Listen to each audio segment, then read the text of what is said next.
Hey guys, Josh from the Redneck Homestead channel here. It is a gorgeous early summer day. We're up here at the off-grid property up north, and we have a very special episode, so to speak. I hate to call it an episode. Today we are with Matt from Dugan Welding. What Matt does is he's a mobile service which provides heavy equipment maintenance and other welding services and fabrication services. My bucket on the excavator was getting really sloppy and it was slowing me down and it was kind of making work a little bit miserable. So what Matt does is Matt comes out and he will rebore the hole in the bucket and in the stick of the excavator, which will give us the ability to put new bushings in, new pins in, shim the whole thing out, and make that bucket nice and tight. In addition, I have some new teeth for the bucket.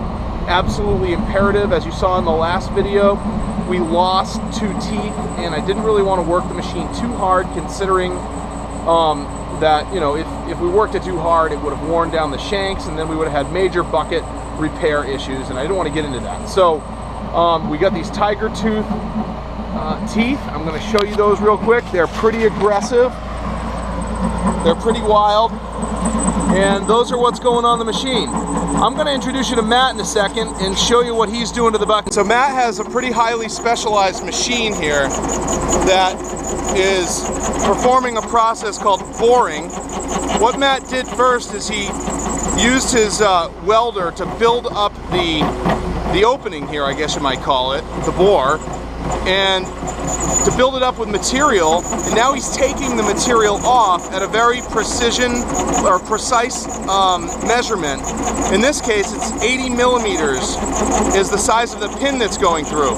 We don't want any play at all, so he's being careful to take a little bit off at a time and then measure it with the micrometer and calipers, and you know, everything is very precise.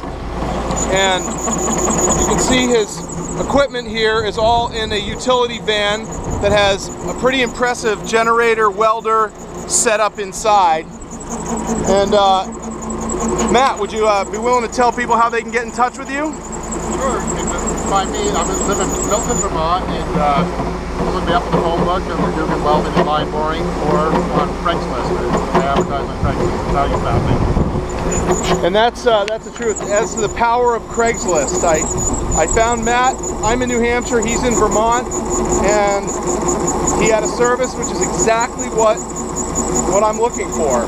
And like I've told you guys, I'm not some old veteran in the equipment industry, so I kind of needed this to be explained to me in a way that is understandable, and that's been great. So I'm going to show you a little tiny bit more of the boring process here. And it's not a boring process, it's a very exciting process, but haha.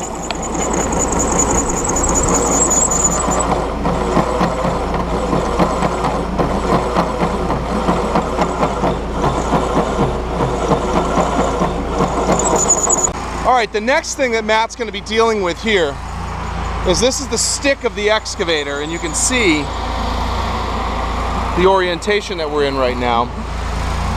The stick here has bushings in here. Now, bushings are basically metal inserts. He's going to cut the metal inserts out and pull them out. And I have replacements, which I'm going to show you in a second.